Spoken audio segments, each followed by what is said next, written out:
All right. Good evening. I'd like to call the City of Mount Vernon City Council meeting for September 22, 2021 to order. The time is now 7:02. If you would please stand and join me in the Pledge of Allegiance. I pledge allegiance to the flag of the United States of America and to the republic for which it stands, one nation, under God, indivisible, with liberty and justice for all. Item C is a roll call of council members. I'll ask the clerk to call the roll, please. Councilmember Beaton? Here. Councilmember Rocksmith? Here. Councilmember Correas? Here. Councilmember Hudson? Here. Councilmember Holst? Here. Councilmember Molinar? Here. Councilmember Morales? Here.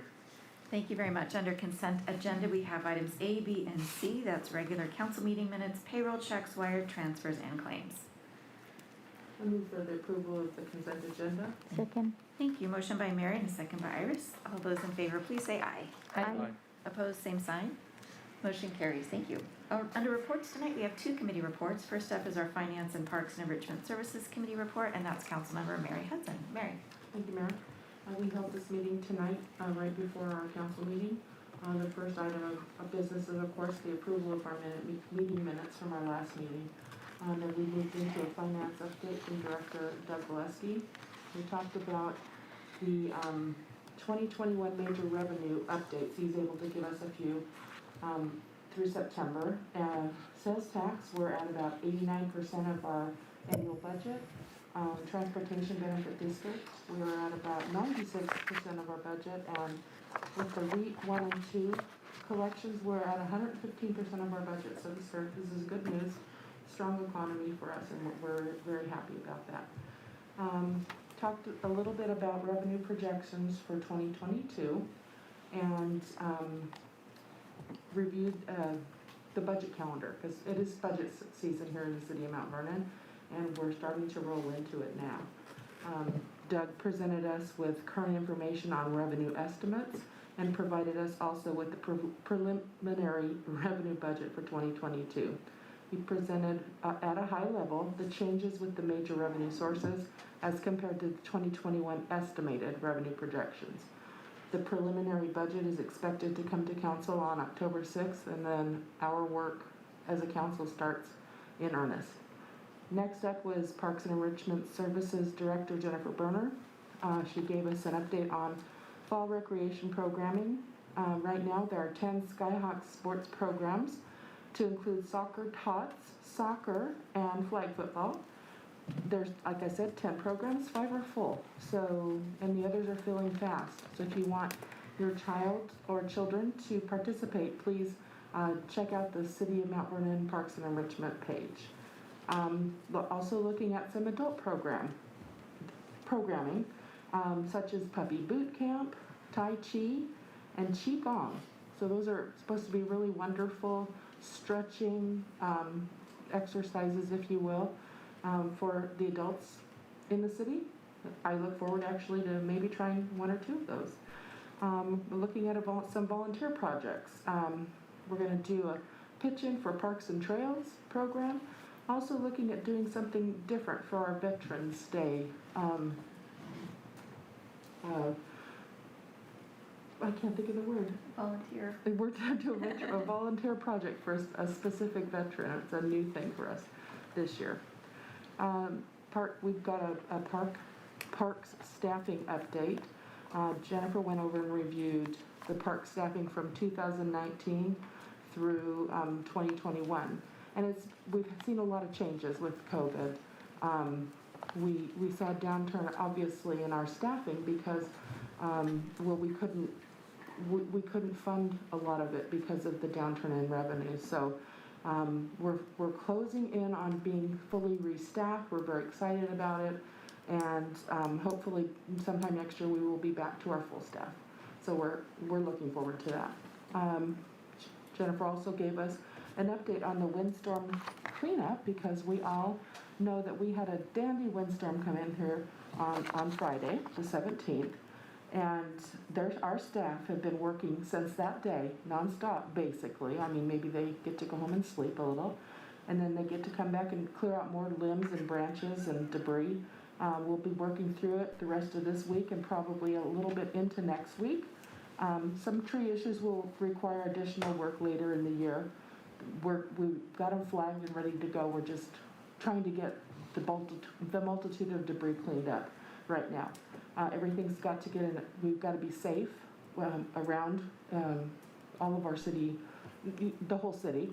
So we're going to just assess them and move forward in the future. A little bit of discussion on the good of the order portion of our evening, and then we adjourned at 6:59. All right, thank you so much, Mary. Next up is our Public Safety Committee report. Councilmember Mark Holst. Mark. Good evening. So on September 1st, the Public Safety Committee met here at Council Chambers. We called the order at 6 o'clock. The first thing we did was we got an update from our police records division. In 2019, we determined the need for a part-time person in our records division. And that was due to the increase in public records and other requests. We wanted to go ahead and fund that and put that position in place in 2020. Unfortunately, due to the uncertainty of COVID, we put that off, and we filled that position in February of this year. And since filling that position, 19,910 records have been purged. We've reorganized all of our specialists, and we've cross-trained our staff. So the addition has really helped out with a backload of work that was in the department. We then heard from Officer Michael Moore about police warrant cameras. House Bill 1223 requires that all interviews by law enforcement must be video or audio recorded, including those that take place out in the field. So every conversation that law enforcement has now needs to be recorded. Number of options were looked at, and the option that makes the most sense and has the most efficiency would be body-worn cameras. Council will be having a discussion about entering into a contract this evening to provide the officers with those body-worn cameras. But research has shown that since the departments that use body-worn cameras, that they've seen a reduction in complaints on officers by 88%, a reduction in use of force by 75%, guilty pleas are up by 20%, and there's a reduction in police officers' time in court by 77%. One thing that once we put those cameras or equip our officers with those cameras, it's probably going to require some more help in our records department to keep track of all the video and the audio that go along with it, but that'll be determined at a later date. And we adjourned at 7:02. All right, thank you, Mark. Next up is our community comments. So first up is a review of emails that have been sent in by the public, and instructions are on our agenda on sending those emails to council@mountvernon.gov. So I'll ask Peter Donovan if there's any emails to read from the public. Thank you, Mayor. Yes, there's just one council since I reported to you on September 8th for public comment. This is from Audrey Wall, the Executive Director of Family Promise of Skagit Valley. Dear Mount Vernon City officials, I wanted to personally invite you and your staff to our Family Promise Fall fundraiser, Homeless for a Night, on September 25th from 5 to 7 p.m. I've attached a flyer. I believe council has that flyer in your possession right now. Homeless for a Night is an event that helps us spread awareness about child homelessness in our community. We would greatly love any and all support that the city could give us in spreading the word about this event, sharing our social media posts, and encouraging others they know to do the same. This event usually rotates to different cities. Since we could not do a full event last year, we will be holding it here in Cedar Woolley again this year. Mount Vernon City staff has always supported us in all our endeavors, and we greatly appreciate that. I am also curious if this year the city might want to consider sponsoring the event. If this is not in your budget, would you consider including us in your budget for next year's fall fundraiser? Thanks for your support, and let me know if you would like to schedule a meeting to chat. Sincerely, Audrey Wall. Thank you, Peter. Item 2 are public comments. Is anyone here in the chambers who would like to address the council? You're welcome to step to the podium at this time. Any public comment tonight? Okay, seeing none, we will move along to council member comments. Item C, any council member comments tonight? Okay, moving on to mayor's report. First up, I wanted to introduce a few members of our fire department. Fire Marshal Barry Kurth, our Assistant Fire Chief Brian Harris, and Christine Love Johnson, who keeps everything running in our office. And they're here to talk a little bit about Fire Prevention Week, which is coming up. So I'm just going to introduce them to take it away at the moment. All right, good evening, Mayor, Council. I am Brian Harris, Assistant Chief of Operations of the Fire Department. Standing next to me is Barry Kurth, our Fire Marshal and Battalion Chief who runs fire prevention for us. First, I just wanted to thank Christine for coming up with the idea of Flat Sparky to help us engage with the community. And Barry, our Fire Marshal, is going to talk to you about our program and what we're doing with some videos that we've also shot here recently. I also would like to mention Gideon Lamb, and you get a chance to see our videos on YouTube or on Fire Department's Facebook page. He is the firefighter star, definitely has a face for TV and a voice for the radio. He's our guy doing the video content. And I also want to thank Candy from TV10 who produced both of these videos for us that were just really, really well done. And with that, I'm going to go ahead and turn it over to Barry, and he's going to talk to you about community engagement for Fire Prevention Week in Flat Sparky. Thank you. Mayor, Council, thank you. So this year, Fire Prevention Week, which is hosted by the National Fire Protection Administration at the national level, is going to be taking place October 3rd through the 9th.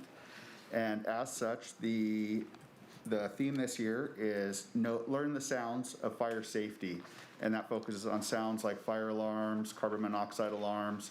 And our target audience is the community at large, but we're doing a special focus on kindergarten through second grade with some additional materials where we can teach them about the sounds that a fire alarm might make in their house and what to do when they do hear that sound. In addition to this program, to call attention to it and to get some community engagement, we've partnered with several businesses and community centers, and we'll be placing what we have called Flat Sparky around the community. And what it is Sparky the fire dog, who is the NFPA's mascot. And we flatten him out, and there are 60 of him that will be around the community at various places. There are a few special colored ones that will be offering prizes if they're located, that will be fire prevention themed, might be smoke detectors, carbon monoxide alarms, coloring books. If anyone in the community finds one of these at the various businesses or community centers, they're encouraged to take a selfie with it and post it to the fire department's Facebook page with the hashtag Fire Prevention Week. The people that find the special Sparkies will be able to come into the fire department and have one of the special prize packs that could have different various fire prevention related items. That being said, would the council and mayor be interested in taking a selfie with Flat Sparky?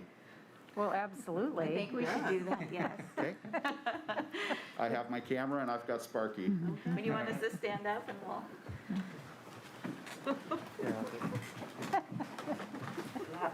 We might have to scoot a little bit.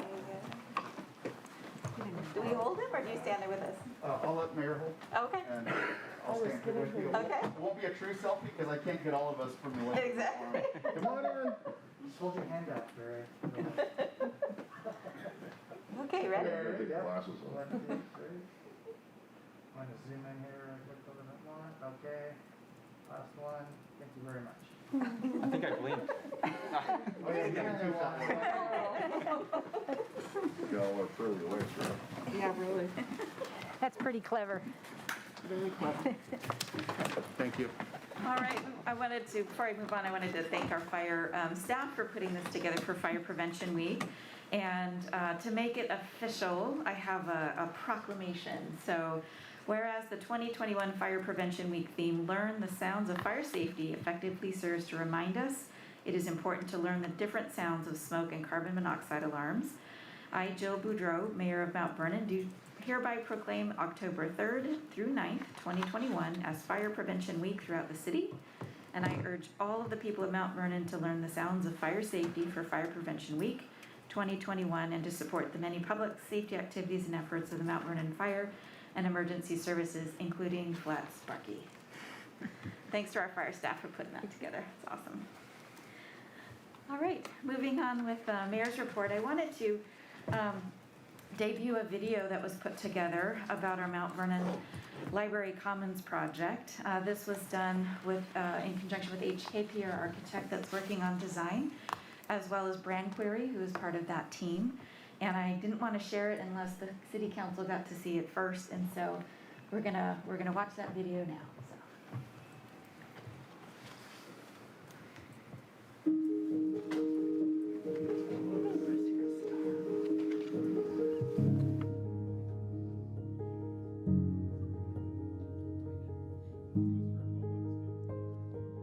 I came here from a small town, a small community. Everybody knew one another's name. I came into Mount Vernon and I found that same feeling. Community mattered. It's a hometown. We take care of each other. People in Mount Vernon care about each other. The agriculture, all the farmland, the mountains, the river. It's just a beautiful place to live. We are so blessed to live in a space and a place like Mount Vernon. People in this community are very proud of how this community has grown from agricultural to now other industries. Mount Vernon understands its history, but is also willing to innovate in a way that many small cities aren't.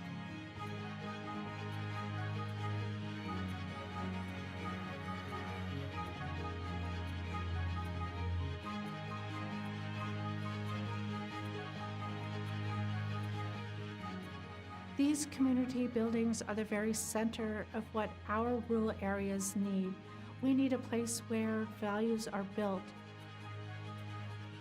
To me, a healthy community comes with that connectedness that you find in a public gathering space. We need a catalyst project to take our downtown to the next level of economy. And the community told us that they needed a new library.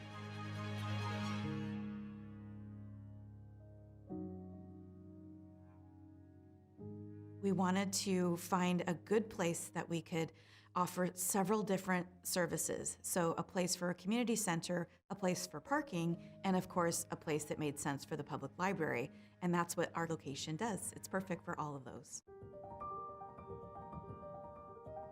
The life expectancy of public buildings is about 50 years, and our goal is at least 75 to 100.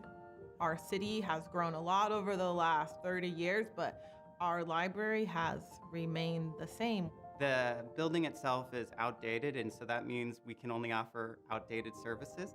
The new library is important because libraries have really become that place where communities can come together, learn, and gather, and it really becomes that genuine hub of the city. For this building, a lot of it has to do with how it fits in with the urban fabric of our downtown. Its location is very prominent. The new Commons being right across from Skagit Station is just going to make it so much more convenient for people to utilize the Amtrak train, to utilize the Greyhound bus in our service. With a flyer stop, individuals could just step out of their car, step on the bus, and head south. In addition, the Mount Vernon Library Commons is going to be an EV charging hub. The idea that we can incorporate such a large amount of electric vehicle charging really fits into state, local, and federal plans and initiatives to move us forward in the use of electric vehicles. The Washington State Legislature invested in building climate change resilient infrastructure. Mount Vernon is the first city to come forward and say we are going to build those buildings that reflect the values of Washington State. Buildings in general contribute about 40% to global warming, and our goal is to increase the energy efficiency about 60%. We are looking at a passive house envelope, so we don't have to use a lot of energy throughout the day. In the long run, it costs us less. 10 years from now, we're not adding to the burden of the taxpayer, and we're not adding to the burden of the next generation. It's an economic driver for the city as well. This will really give us business people, entrepreneurs who want to start businesses, a nudge to start things happening. We're a small city, and so for us, we've got to have that partnership to help make this project a reality. And to have more than 3 uses in one project, it's efficient use of dollars. We cannot do this alone. We need help to reach that goal. We're asking you to invest with us and get us to that finish line. This place of commons is going to retain the values of Mount Vernon, its family, its love, and its kindness in its community. I see this project as a chance for us to become better.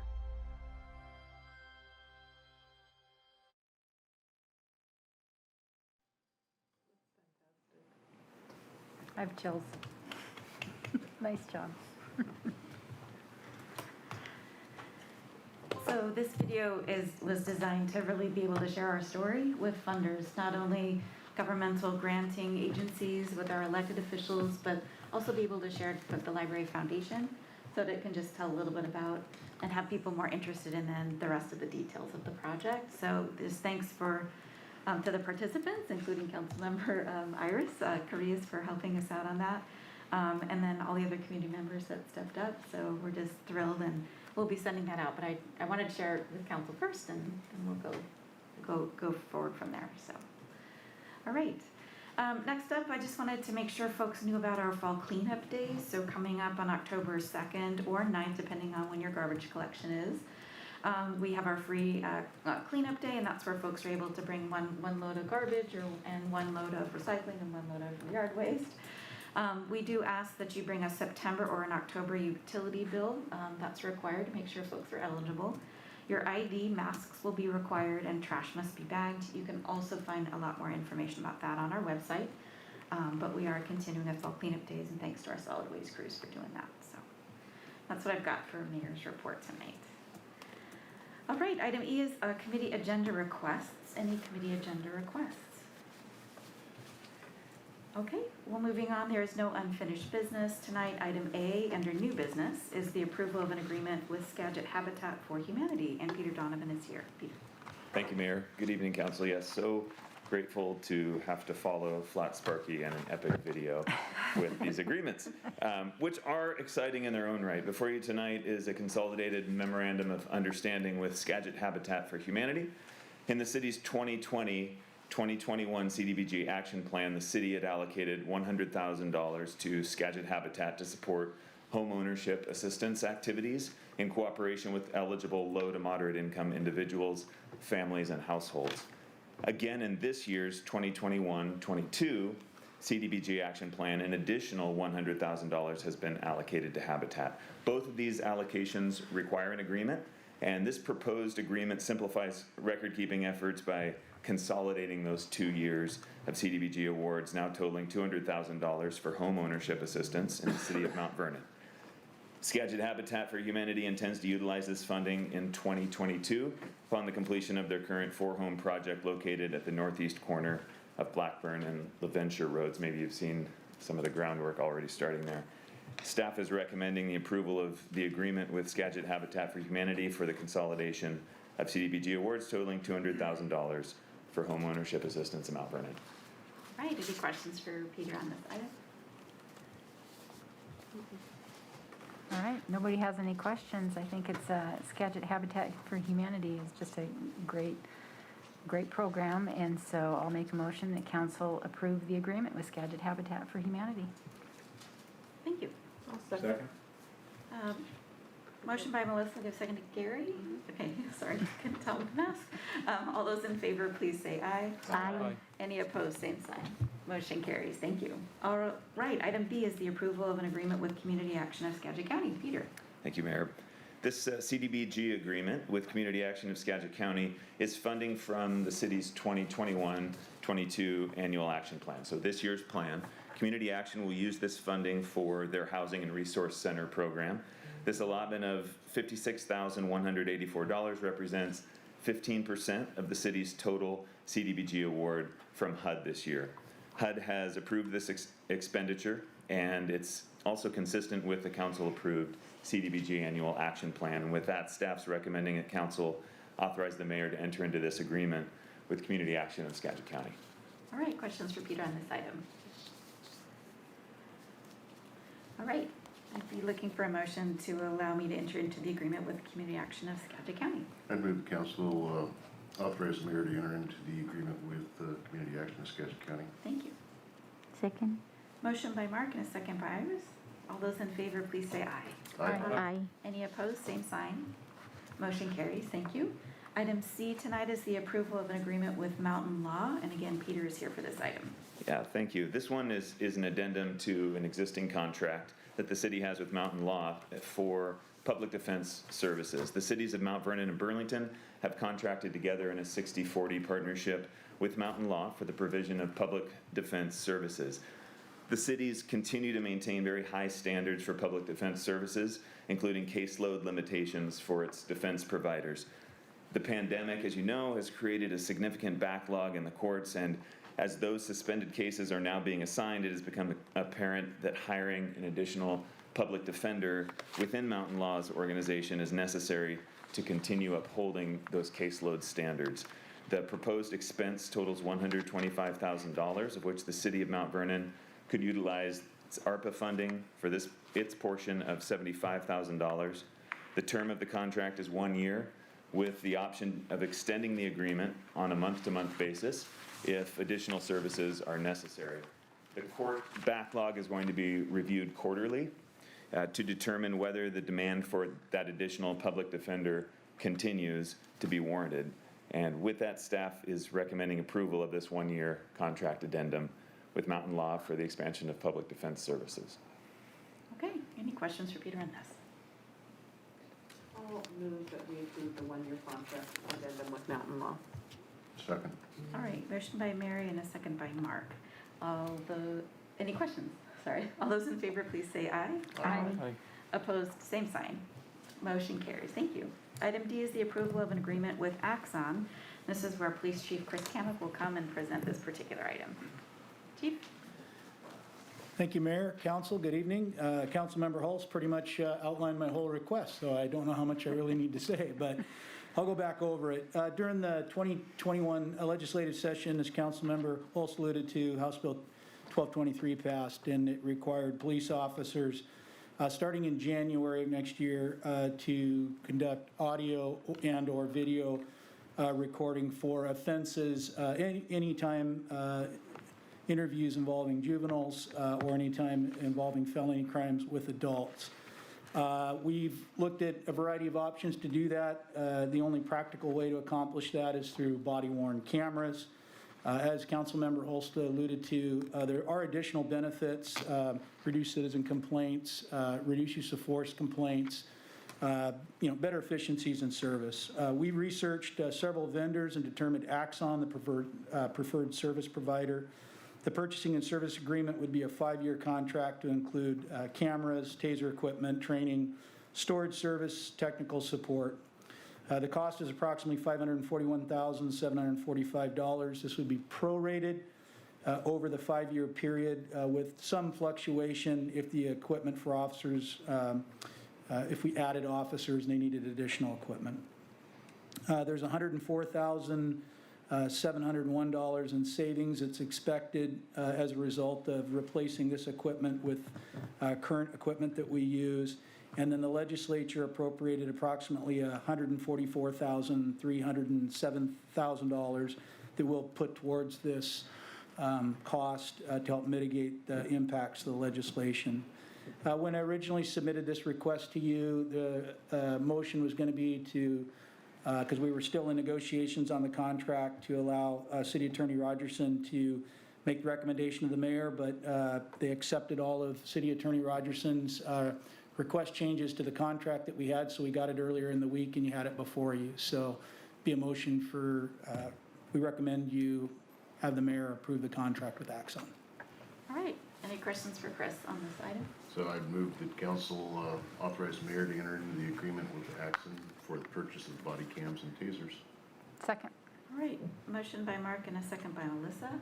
All those in favor, please say aye. Aye. Any opposed, same sign. All right, motion carries. Thank you. Thank you, Chris, for all the work on that as well. All right, with that, we've completed our agenda items for tonight. I'll ask our city attorney if there's a need for an executive session. There is not. All right, with that, we'll be adjourned at 7:32.